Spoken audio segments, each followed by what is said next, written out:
Alright guys, and welcome to another video. Today I'm presenting to you my Druid 60 to 70 leveling guide for Classic or Legacy TBC. This video will cover a number of topics like unique tips and tricks, optimal leveling talents, optimal playstyle for kill time and efficiency, start priority, and then lastly we'll finish off with some classic WoW items I'd recommend keeping. Before I jump in, I'd like to quickly thank Scottejaye for helping me with the video. You can check out his channel in the description below. He does a lot of Druid and TBC videos. So firstly guys, just a quick tip I've mentioned before: if you combine the carrot on a stick with mithril spurs and the riding skill and glove enchant, you can increase your mounted speed up to 115%, and the add-on auto carrot will automatically equip and de-equip the items whenever you mount or demount. Secondly, you need to be thinking about getting some half decent feral gear. You can level in your healing gear in Boomkin spec if you really want to, but you're going to be doing a lot of drinking. It's definitely not the most efficient. The way to go is obviously feral spec, so start getting some fairly decent feral gear. Most of it is probably, getting disenchanted by your guild anyway.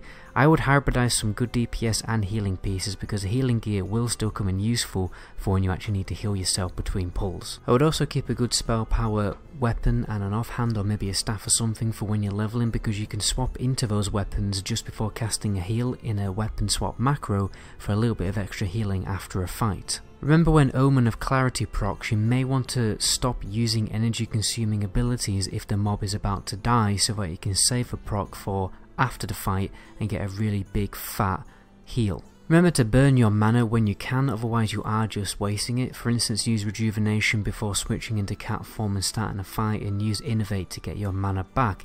You really shouldn't ever be stopping to drink as a feral druid. You can also take it a step further and equip high spirit gear before using innovate to get even more value from it, although that's more of a little bit of a raiding tip.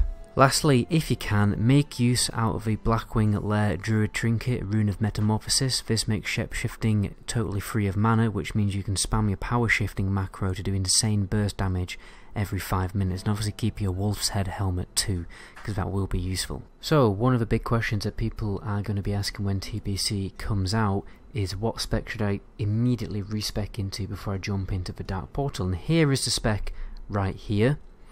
I'll talk through some of the key talent and talk about the options, that you can take or not take. So first of all, we have Ferocity. I think this is a mandatory talent, although you can swap the Feral Aggression talents, because you will not be using Ferocious Bite that much. It's a slight advantage for when you're going into dungeon groups and things like that, but you can take all the points out of here and go for max points in Feral Instinct and Brutal Impact, which is probably my preference, to be honest, for the slight increase to your stealth ability, which is really good for PvP, and a little bit of extra duration on the Pounce and Bash stun, which is again useful for PvP but also a little bit useful in PvE too. Then we have Feral Swiftness, very simple talent which is going to increase your movement speed in cat form. You really cannot complain. It's going to massively increase your leveling speed because you won't need to kind of like keep deforming and go into a mount or anything like that. You can just jump to the next target.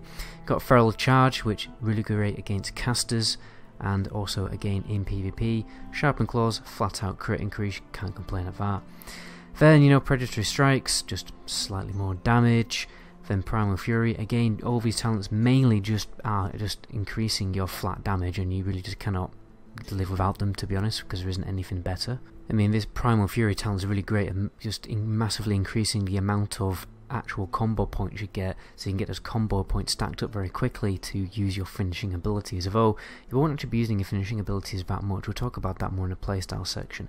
We've got Fairy Fire here, which is very useful if you need to do a range pull in any situation, although sometimes it is better to pull with Moonfire and a Starfire to get a little bit of extra damage if you have to do a range pull. Here we have a really great Symbiosis hybrid talent, which is going to increase the healing you do based on your agility, which is something, a stat that you want to stack, and also the healing that you receive while in cat form, so that's also very, very good. Slight damage increase from Savage Fury, pretty simple. Heart of the Wild, again just basically a flat stat increase, and obviously it goes for every single form and even when you're out of form by increasing your intellect slightly. We've hit 1 point in Survival of the Fittest. We're going to return to this talent because obviously Leader of the Pack and Improved Leader of the Pack are going to be much, much better, especially if you're going to do dungeon groups and things like that. Predatory Instincts, very, very simple damage increase. And then we have Mangle, which is going to be our main DPS ability, which we will talk about a little bit later. Then we want to off-spec into the restoration tree, pick up Fura because you can use that to gain a little bit of extra energy while power shifting if you want to use that tactic. So that's a really good talent. You've also got Naturalist, which very cheekily increases all the damage you do while in cat form by 10% in you know, and not obviously reduce the cast time and healing touch, which is a little bit useful too.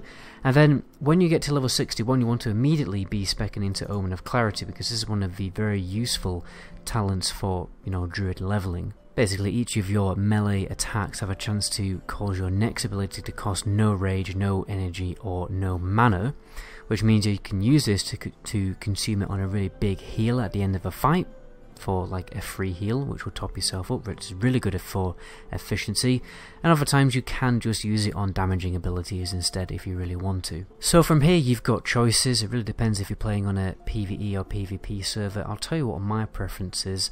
So my preference is to immediately go into Nature's Grasp, because it's a very useful ability to evade irritating people trying to gank you. And then I like to go into, you know, just finishing off Survival of the Fittest, because it's very simple, flat damage increase on all of your attributes.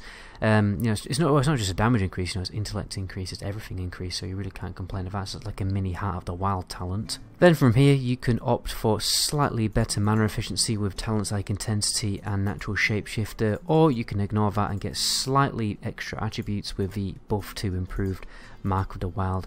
It's really up to you. None of the talents really beyond this point, beyond level 60, make a massive significant difference. It really is, you know, up until level 60 those talents are the key talents. But anyway, let's move on to playstyle. So the optimal playstyle for Druid is rather simple, thanks to the new Mangle ability available in cat form, which deals a lot of damage.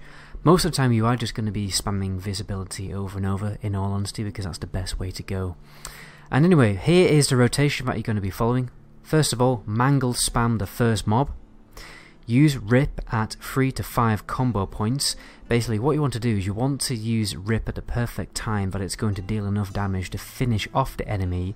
So obviously that depends a little bit on gear, because what you're going to do, which is the third step, is a run to the next mob while Rip is still slowly finishing off the first mob.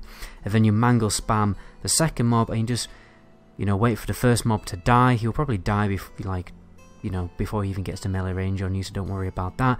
And then you just rinse and repeat that process over and over again. So it's very simple. You Mangle spam the first mob, leave a dot on it, and then move to the second mob, because obviously staying on that mob until it dies is slightly less efficient than moving on to the second mob. You may as well make use of the dot to slightly increase your efficiency. Remember to heal with Healing Touch to top up your health, especially with Omen of Clarity. If that procs, you want to kind of like save it if it's, you know, proccing towards the end of the fight. You actually do need to top up your health. Also recommend using Rejuvenation before a pull, because it means, well, overall it will mean you can stay in the fight and keep chaining mobs faster and faster, because you're going to have to stop to heal less and less. And then you may also want to pull with Moonfire if mobs are too close together, because you don't want to end up like over aggroing a big pack of mobs. And then you can throw in some Starfire before the mobs get into melee range with a little bit of extra damage. And you may also want to experiment with going into bear form and doing cleave damage if you do absolutely have to take on, you know, 2 to 3 mobs. But remember to use your cooldowns, and only really do that if you have the gear for it. So the stat priority is agility, strength, then attack power and crit, and then lastly haste. So honestly you won't have much choice when it comes to quest rewards, because the gear is way more standardized in TBC. So ideally you're just going to go for leather agility gear, the same gear that our rogue would wear. Be mindful of your pre-raid best in slot gear though, depending on what spec you are going to play at level 70, because it may come from a quest reward, and it may even be a low level quest reward in a, you know, beginner outland zone. So be mindful of that, because you don't want to totally lose the chance of getting a pre-raid best in slot piece because you just didn't know that it was there.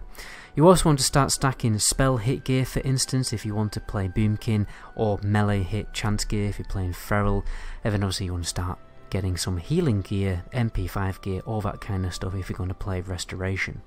So basically plan ahead would be my advice. And lastly, let's talk about some cool trinkets I'd recommend keeping. First of all, Drake Fang Talisman. It's going to be great for leveling because it's so ridiculously useful, and maybe difficult for you to actually obtain it. You know, if every other rogue and warrior hasn't got it yet, but you know, it's worth mentioning. Also the hit chance on it is very nice, and that would be very useful actually at level 70. You've also got Earth Strike. This will be very useful. You will keep this all the way up until doing Karazhan and all of the raids, because it's so ridiculously powerful and there's not really that much more options when it comes to trinkets.